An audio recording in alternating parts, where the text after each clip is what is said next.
On my graduation day, my family gave me a generous gift. When I opened it, I found a letter saying they were cutting me off financially. I smiled, and a year later, returned the favor at their anniversary party. Hey Reddit, I'm Jonah, 25M, and I guess you could say my family specializes in making milestones feel a little less like achievements and a lot more like reminders of who's really in charge. I've been sitting on this story for a while now, mostly because it still feels a little surreal when I think back on it. But after talking about it with a few friends recently, they convinced me it was too ridiculous not to share. First, a little background, because without it, none of what happened will make any sense. Growing up, my family wasn't exactly what you'd call warm. We weren't cold either. It was more like performatively close. From the outside looking in, we seemed like the perfect suburban family. Nice house on a cul-de-sac, barbecues on the weekends, Christmas cards with matching sweaters, all of it. But inside the walls of that picture-perfect house, everything was conditional. Love was given if you performed correctly. Pride was expressed if you followed the right path. Disappointment? That was the default setting, especially for me. I'm the younger of two boys. My brother, Miles, 27M, was and still is the family's crown jewel. If you look up Golden Son in the dictionary, you'd probably find his picture. Football star, business school graduate, married young to his high school sweetheart, already working for one of Dad's buddies at a fancy firm. You know the type. Me? I was the artsy one. The dreamer, as my dad liked to say with a smirk that barely hid the disappointment. I wasn't out there breaking records or closing deals. I was sketching in the margins of my notebooks, staying up late editing videos, messing around with design software I barely understood. To them, that wasn't ambition. It was a phase. When college came around, the expectation was clear: practical degree, preferably business, finance, or something respectable. I still remember sitting at the dinner table the night I told them I wanted to study graphic design. Dad barely looked up from his plate. Mom twisted her napkin in her hands like she was trying to wring out her frustration. Art isn't a career, Jonah, she said, voice tight. It's a hobby. I expected the fight. What I didn't expect was how long they would hold on to that bitterness. Even after I landed a full-ride scholarship, full tuition, books, even a housing stipend, they acted like I had thrown away my future. It wasn't even about the money. They had already made it clear they wouldn't be paying for my education if I chose poorly. This was about image, about control. So off I went to college, mostly on my own. Sure, I still got the occasional half-hearted call on my birthday, and it were so proud text if I posted something remotely impressive on Facebook. But for the most part, I built my life without them. And I was proud of that. I worked freelance gigs to supplement my scholarship. I lived in cramped apartments, took buses when I couldn't afford gas, ate a lot of canned soup. It wasn't glamorous, but it was mine. And after 4 years, I was graduating with honors and a solid job offer at a marketing firm lined up before I even had my diploma in hand. When I told my family about my graduation ceremony, I didn't expect much. Maybe a polite email, maybe a card if they remembered. Instead, Mom surprised me by saying they were throwing me a party. A proper send-off, she said. It's time the family celebrated you. I should have been suspicious. But some part of me, that stubborn little kid still hoping for approval, wanted to believe it was genuine. The day of the party was one of those sticky, early summer afternoons where everything feels a little too bright and the air clings to you. I pulled up to my parents' house, freshly mowed lawn, balloons on the mailbox, the whole 9 yards. They had really gone all out. Tables in the backyard, catered food, a big "Congratulations, Jonah" banner stretched between 2 trees. Inside, it was like a high school reunion for people I barely knew. Old neighbors, distant relatives I hadn't seen since middle school, Dad's golf buddies, Miles' friends. Miles, of course, was there with his wife, Jenna, holding court like he was the guest of honor. I made my rounds, shaking hands, smiling until my cheeks hurt. Every conversation went pretty much the same way. So what are you doing now, Jonah? Oh, graphic design? Huh? Well, as long as you're happy. Maybe you can design my business cards someday. followed by forced laughter. Through it all, Mom floated around like the queen bee, making sure everyone had enough food, enough reasons to think she was the perfect hostess. Dad stuck close to the grill, flipping burgers and avoiding real conversation. By the time they called everyone to gather near the patio for speeches and gifts, I was emotionally exhausted. Miles gave a short toast about chasing your dreams, somehow managing to make it mostly about himself. Jenna teared up. No one knew why, and my parents beamed like proud parents from a Hallmark movie. And then Mom stepped forward, holding a gift bag. Shiny, gold, a little too big for what looked like a card or a check. I felt a weird twist in my gut, but told myself not to be so cynical. She handed it to me with both hands, smiling that smile she reserved for family Christmas photos and neighborhood gossip. "We wanted to give you something special, honey," she said. "Something meaningful." Everyone leaned in, phones out, ready to capture the moment. I pulled out the tissue paper, careful not to tear it. Mom hated that, and found a sleek, navy blue box inside. I opened it to find an envelope. No jewelry, no check, no sentimental memento. Just a plain manila envelope tucked into the box like an afterthought. The chatter around us died down, a few awkward laughs cutting through the silence. I looked up at my parents, who were smiling just a little too widely, and opened the envelope. Inside was a single sheet of thick paper. Typed, formal. And when I read the first line, my stomach dropped. I stood there for a second, just staring at the letter. My hands felt awkward, like they didn't know what to do now that the envelope was open. Around me, people were starting to shift uncomfortably. You know that awkward little cough people do when they feel like they're intruding on something private? There were a lot of those. I finally looked down and started to read. It wasn't long, maybe a paragraph and a half, but the message was clear. "Dear Jonah, congratulations on your graduation. We are proud of the man you have become, even if your path was not the one we would have chosen for you. As you move into this new phase of adulthood, we believe it is important that you learn the value of true independence. Therefore, effective immediately, we will no longer be providing financial support of any kind.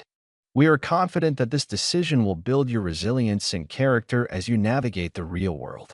We look forward to seeing how you rise to the challenge. With love, Mom and Dad." There was no check, no small gift card, not even a symbolic $20 bill tucked in as a joke. Just, "Congratulations, you're cut off." At first, I didn't really react. I think my brain was still trying to catch up. I kept rereading the words like maybe they would shift into something different if I stared hard enough. When I finally looked up, Mom was watching me closely, like she was waiting for a particular reaction. Dad stood a little behind her, arms crossed, nodding to himself like he had just imparted some great life wisdom. Miles, standing off to the side with a drink in his hand, actually had the nerve to wink at me. The room, or rather, the backyard, was so silent you could hear the ice clinking in people's glasses. I knew right then that this wasn't about teaching me resilience. It wasn't even really about money. It was about power. About sending one last message that they were in control, even when they weren't footing the bill. And maybe, if I'm being really honest, it was about embarrassing me in front of everyone they knew. I could feel heat rising up my neck. Not anger, exactly. Something colder than that. Disappointment, maybe. A sense of finality. I carefully folded the letter back into the envelope, slid it into the box, and set it down on the table. Then, very calmly, I looked at my parents and said, "Thank you." Not sarcastic, not biting, just quiet. It was like a collective exhale moved through the crowd. People started mumbling again, a few clapping hesitantly like they didn't know if that was the right response. Mom gave a little relieved laugh and pulled me into a stiff hug. "You'll thank us later," she whispered against my ear. "One day, you'll understand." I pulled back, smiled like I believed her, and excused myself to the bathroom. Really, I just needed a minute to breathe. I found myself upstairs in my old bedroom, the one they had turned into a guest room the second I moved out. All my posters were gone. My desk had been replaced by a queen-size bed with a generic comforter. The walls were a bland beige now, erasing every trace that a person with dreams and ambitions had ever lived there. I sat down on the edge of the bed and stared at the carpet for a long time. It would have been easy to feel crushed in that moment, to sink into the familiar feeling that no matter what I did, it would never be enough for them. But instead, something inside me shifted. I realized that they didn't have any real power over me anymore. I didn't need their money. I didn't need their approval. I didn't even need their validation.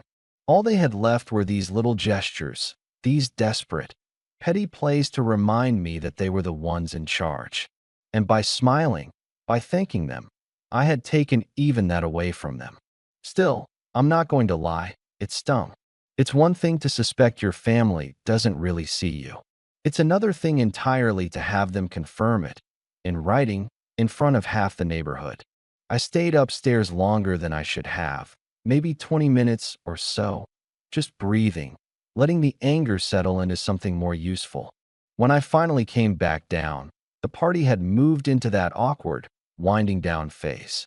People were picking at the leftovers, gathering their kids, saying their goodbyes. Mom bustled over to me immediately, beaming like nothing strange had just happened. "Ready for some pictures?" she chirped. Pictures, of course, because what good is a public humiliation without proof for the family photo album? I stood there through dozens of snapshots. Me with Mom, me with Dad, me with Miles, me pretending to smile next to people whose names I didn't even remember. I was running on autopilot, just getting through it. And the whole time, one thought kept running through my mind. You think this is over. You think you've won. But you have no idea what's coming. The party finally ended as the sun dipped low behind the trees. Guests trickled out in clumps, offering me polite smiles and awkward congratulations. I shook hands, nodded, even hugged a few people I barely knew. Anything to keep the peace. Mom hugged me one more time before I left, tight and overly sweet. "Call us if you need anything," she said, her voice lilting with pretend warmth. I just smiled and told her I would. We both knew I wouldn't. As I drove away, watching their house shrink smaller and smaller in my rearview mirror, something in me hardened. It wasn't the letter that broke something inside me. It was the look on their faces after. The way Mom had beamed like she had given me the world. The way Dad had stood there, smug and satisfied, like he had finally made a man out of me. The way Miles had watched it all unfold like it was a private joke. They didn't just cut me off financially. They tried to cut me down. And they wanted witnesses. They wanted an audience. That was the part that stuck in my chest like a stone. I spent the next few weeks settling into my new job, adjusting to the steady rhythm of 9-to-5 life. The marketing firm was a small but scrappy company, run by people who actually respected creativity. It wasn't glamorous work, lots of logos for local businesses, ad campaigns for boring products, but it was steady, reliable, mine. I worked hard, saved every paycheck, and lived modestly. No crazy nights out, no big purchases, just slow, steady progress. Every dollar I saved felt like another brick in the wall between me and my family's control. Meanwhile, I kept my distance. I answered texts with polite one-word replies. I returned calls days later, if at all. I didn't offer updates unless they specifically asked, and even then, I kept my answers vague. And somewhere in the back of my mind, the idea of revenge began to quietly take shape. It wasn't a loud, vengeful rage. It was a quiet, careful kind of anger. The kind that plans, that waits. I didn't want to scream at them. I didn't want a dramatic confrontation. I wanted something they couldn't shrug off, something they couldn't twist into a lesson or a joke. I wanted them to feel what I had felt. Blindsided. Small. Alone. The opportunity came sooner than I expected. About 6 months after my graduation, Mom called me out of the blue. I almost didn't answer, but curiosity got the better of me. "Jonah," she chirped when I picked up. "Oh good, you're not too busy." There was no "how have you been?" or "how's the job?" Just straight into her news. "We're planning something very special," she said. "It's going to be our 30th wedding anniversary next summer, and we're throwing a big party. Huge. Everyone's invited." I could practically hear her smiling through the phone. "We want you and Miles to help plan it," she added brightly. You know, since you're both so creative. I bit down the bitter laugh that almost escaped. Creative. Sure. When I didn't immediately answer, she rushed ahead, as if trying to trap me with enthusiasm. There's going to be a formal dinner, speeches, dancing. It'll be so good to have the whole family together again. And we'll need help with decorations, invitations, the whole shebang. There was that word again, family. The same family that thought independence meant tossing me out like last season's leftovers. I leaned back in my chair, letting her voice wash over me. Already, a plan was starting to take shape in my mind. Not just a rough idea, but something sharp and elegant. Something fitting. Of course, I said, keeping my voice light. I'd be honored to help. Mom practically squealed. I knew you'd say yes. You're such a good sport, Jonah. Always so dependable. Dependable. The word felt heavy, like a stone pressed into my hand. We ended the call after a few more minutes of her rattling off preliminary plans. I promised to text her ideas. I promised to be involved. And I meant it, just not in the way she expected. The next several months passed in a blur of careful preparation. I volunteered for everything. Designing the invitations, choosing the color schemes, helping draft the list of speeches. I was the picture of helpfulness, the dutiful son they always wanted. And they lapped it up. Every time I sent over a polished design, Mom gushed about how proud she was. Every time I came to a planning meeting, Dad clapped me on the back like we were old war buddies. Even Miles gave me the occasional grudging nod of approval. They had no idea. No idea that every suggestion, every little mistake I made was laying the groundwork for what was coming. I didn't want to just embarrass them. I didn't want a petty outburst they could dismiss later as me being emotional or immature. I wanted to mirror what they had done to me. I wanted to make them feel small, powerless, and I wanted everyone they cared about to see it happen. Patiently, methodically, I built my little house of cards, smiling sweetly the entire time. And when the day of the party finally arrived, it was perfect. Too perfect. The tables were set, the flowers were arranged, the caterers bustled around with trays of appetizers. Guests started to arrive, dressed to the nines. A string quartet played softly in the background. Everything looked polished, tasteful, expensive.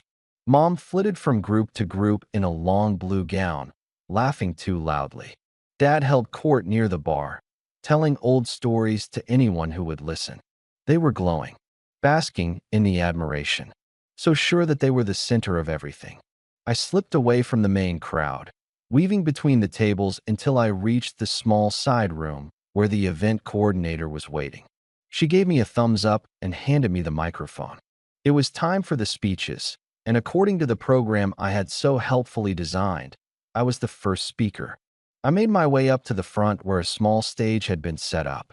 The chatter slowly died down as people realized it was starting. Mom caught sight of me with the microphone and clutched Dad's arm excitedly. She thought this was going to be a sweet tribute, some sentimental thank you to kick off their big night. I smiled and adjusted the microphone. Good evening, everyone, I began.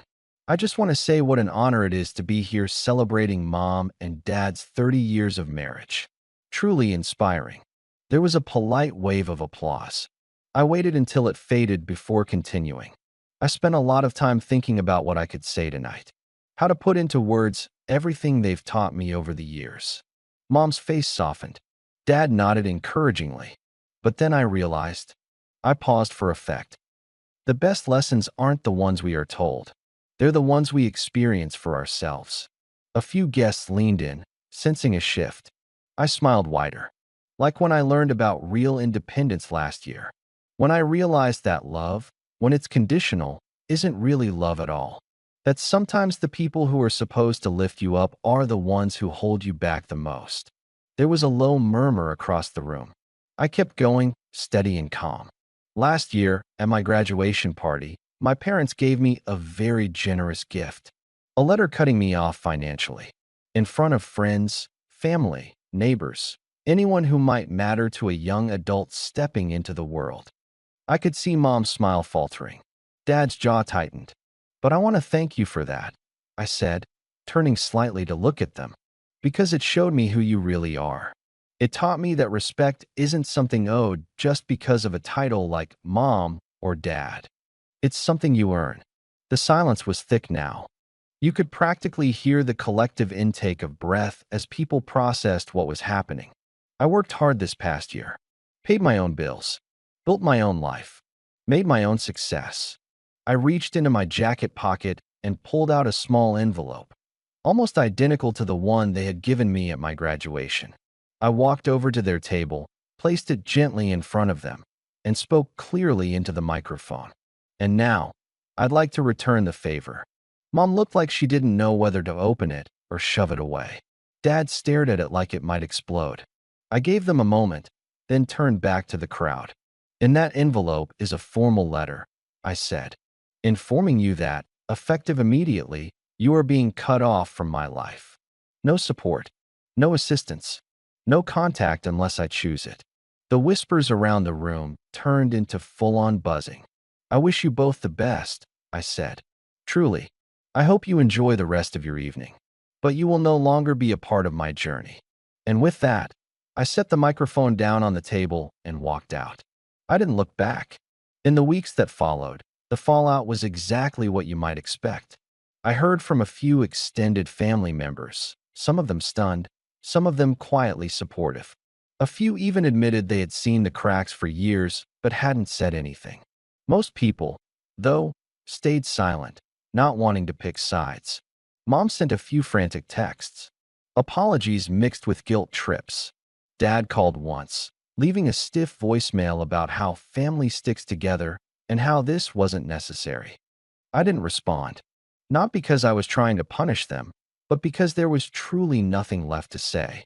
Miles tried to reach out once too, pretending he hadn't been complicit. I ignored him. He had made his choice when he stood there laughing at my graduation. Over time, the noise faded.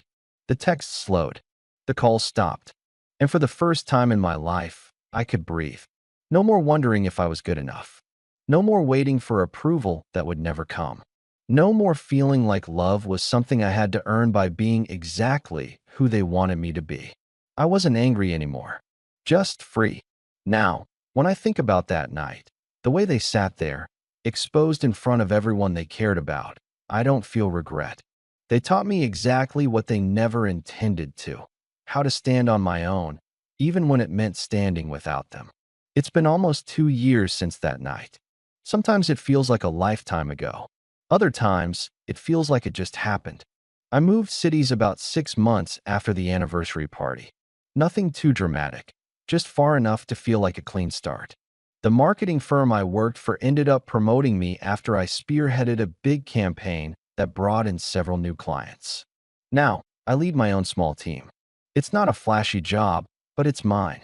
I come home to a quiet apartment where nobody criticizes how I decorate, how I spend my money, or who I choose to be. As for my family, we're still estranged.